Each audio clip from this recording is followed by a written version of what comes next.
How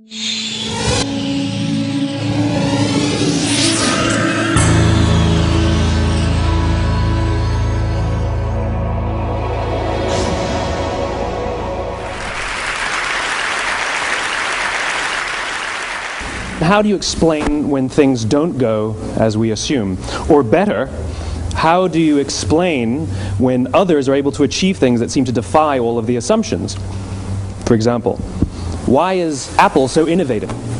Year after year after year after year, they're more innovative than all their competition. And yet, they're just a computer company. They're just like everyone else. They have the same access to the same talent, the same agencies, the same consultants, the same media. Then why is it that they seem to have something different? Why is it that Martin Luther King led the civil rights movement? He wasn't the only man who suffered in a pre-civil rights America, and he certainly wasn't the only great orator of the day. Why him? And why is it that the Wright brothers were able to figure out controlled powered manned flight when there were certainly other teams who were better qualified, better funded, and they didn't achieve powered manned flight, and the Wright brothers beat them to it? There's something else at play here. About 3.5 years ago, I made a discovery, and this discovery profoundly changed my view on how I thought the world worked, and it even profoundly changed the way in which I operate in it. As it turns out, there's a pattern. As it turns out, all the great and inspiring leaders and organizations in the world, whether it's Apple or Martin Luther King or the Wright brothers, they all think, act, and communicate the exact same way, and it's the complete opposite to everyone else. All I did was codify it. And it's probably the world's simplest idea. I call it the golden circle.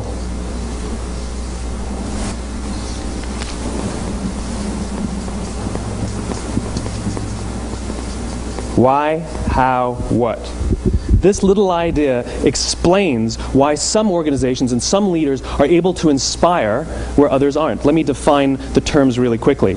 Every single person, every single organization on the planet knows what they do, 100%. Some know how they do it, whether you call it your differentiating value proposition or your proprietary process or your USP. But very, very few people or organizations know why they do what they do. And by why, I don't mean to make a profit. That's a result. It's always a result. By why, I mean what's your purpose? What's your cause? What's your belief? Why does your organization exist? Why do you get out of bed in the morning? And why should anyone care? Well, as a result, the way we think, the way we act, the way we communicate is from the outside in. It's obvious. We go from the clearest thing to the fuzziest thing.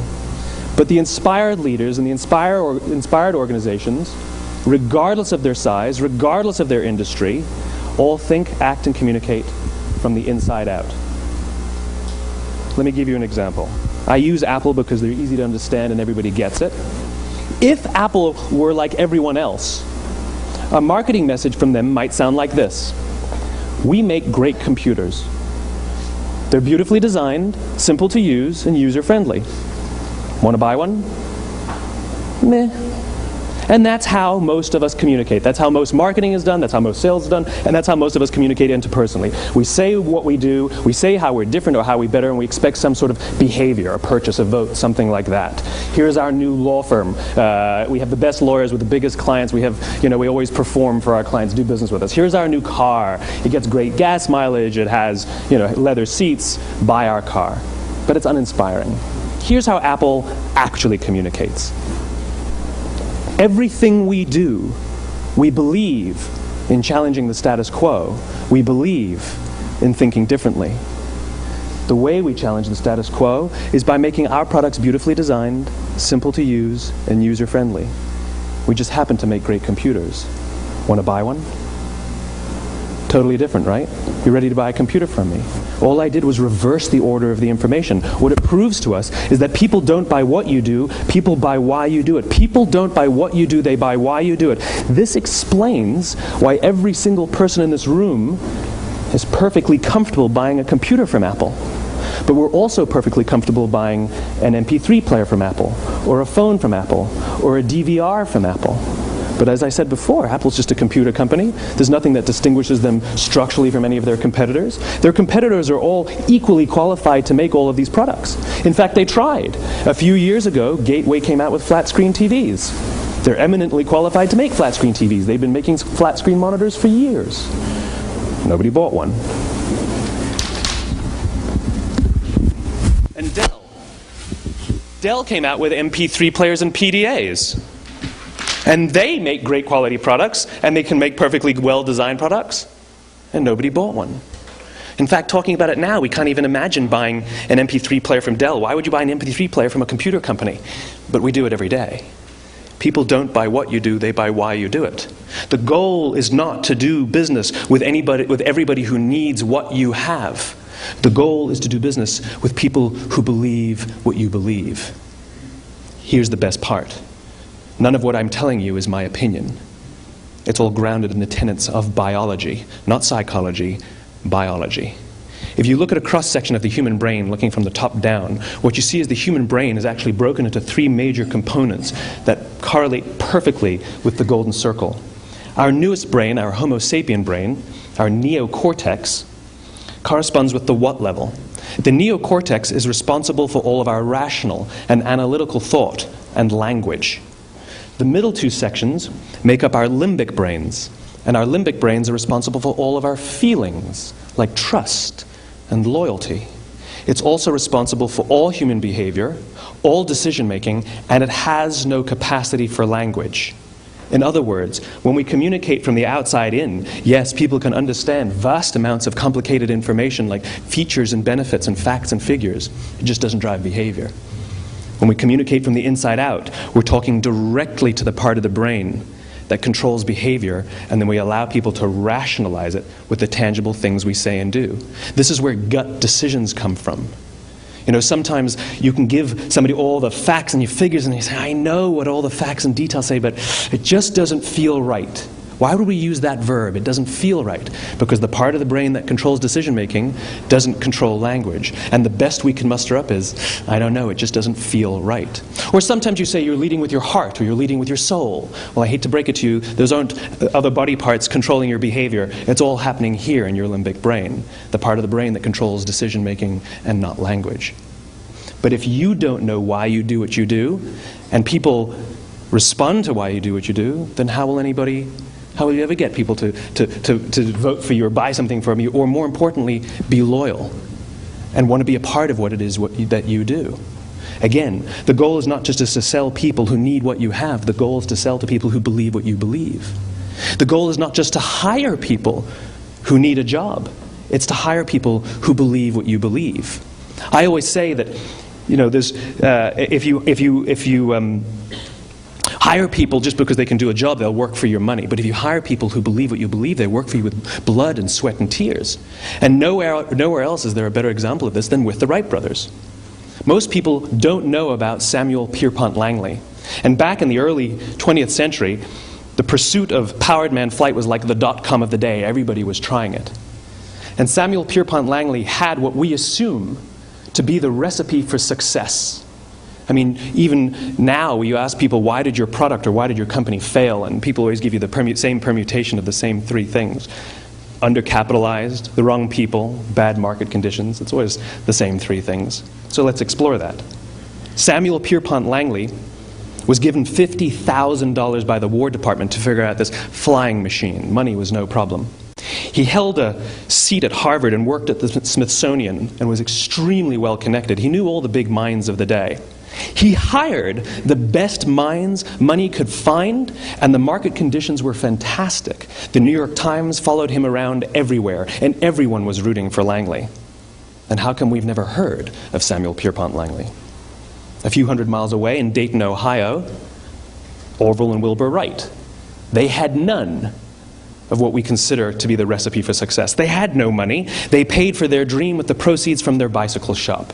Not a single person on the Wright brothers' team had a college education, not even Orville or Wilbur. And the New York Times followed them around nowhere.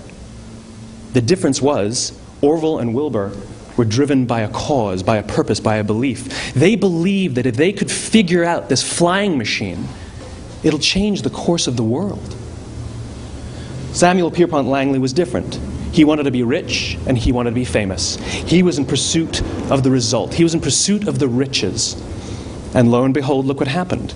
The people who believed in the Wright brothers' dream worked with them with blood and sweat and tears. The others just worked for the paycheck. And they tell stories of how every time the Wright brothers went out, they would have to take 5 sets of parts because that's how many times they would crash before they came in for supper.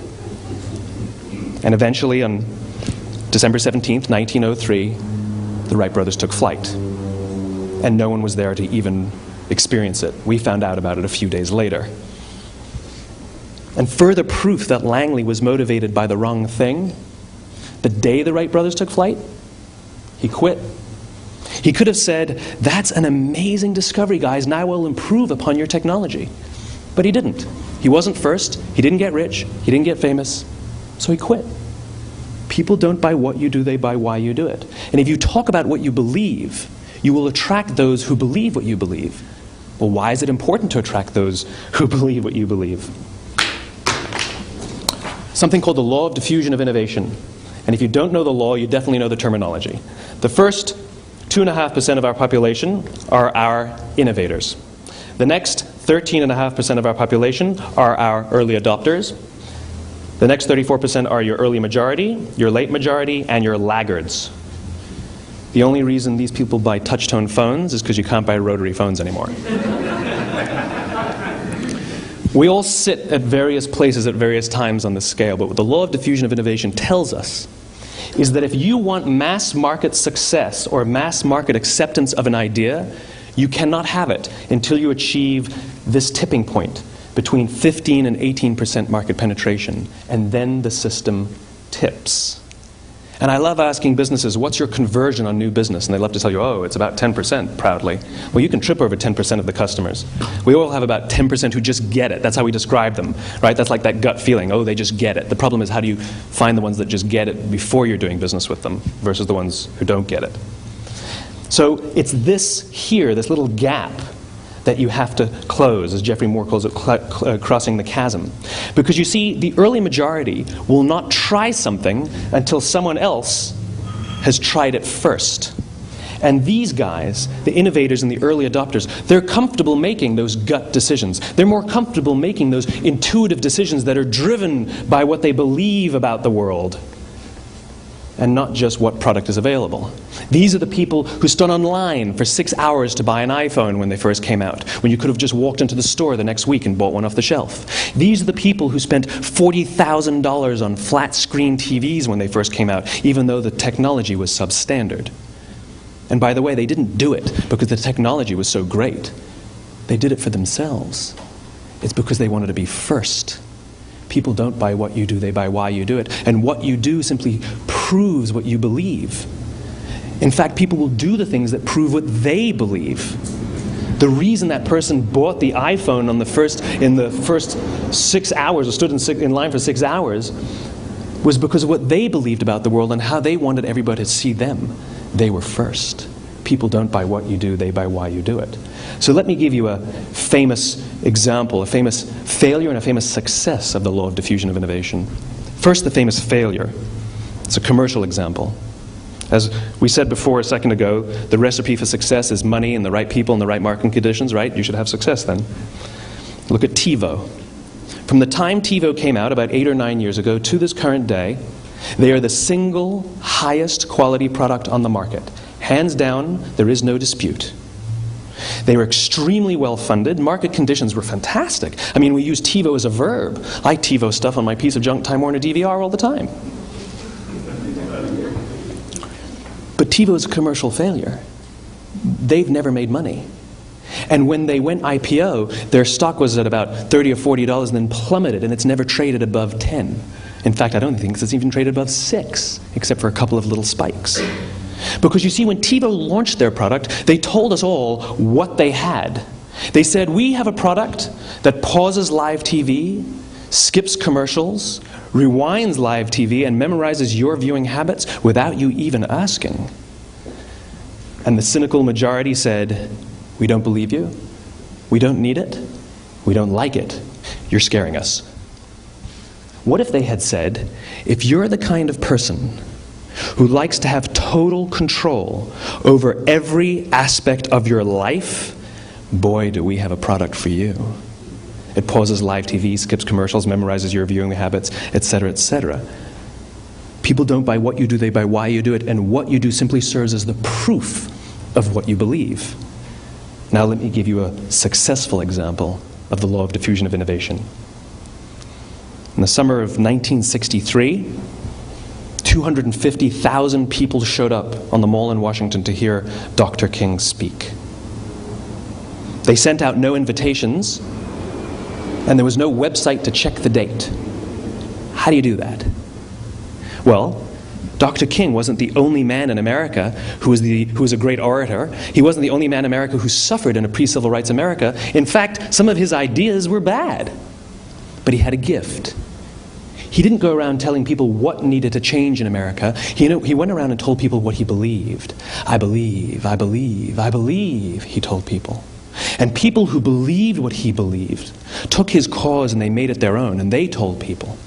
And some of those people created structures to get the word out to even more people.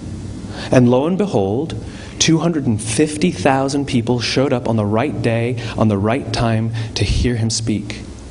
How many of them showed up for him? 0. They showed up for themselves. It's what they believed about America that got them to travel on a bus for 8 hours to stand in the sun in Washington in the middle of August. It's what they believed, and it wasn't about black versus white. 25% of the audience was white. Dr. King believed that there are 2 types of laws in this world, those that are made by a higher authority and those that are made by man. And not until all the laws that are made by man are consistent with the laws that are made by the higher authority will we live in a just world. It just so happens that the civil rights movement was the perfect thing to help him bring his cause to life. We followed him not for him, but for ourselves. And by the way, he gave the I have a dream speech, not the I have a plan speech. Listen to politicians now with their comprehensive 12-point plans. They're not inspiring anybody. Because there are leaders and there are those who lead. Leaders hold a position of power or authority, but those who lead inspire us. Whether they're individuals or organizations, we follow those who lead not because we have to, but because we want to. We follow those who lead not for them, but for ourselves. And it's those who start with why that have the ability to inspire those around them or find others who inspire them. Thank you very much.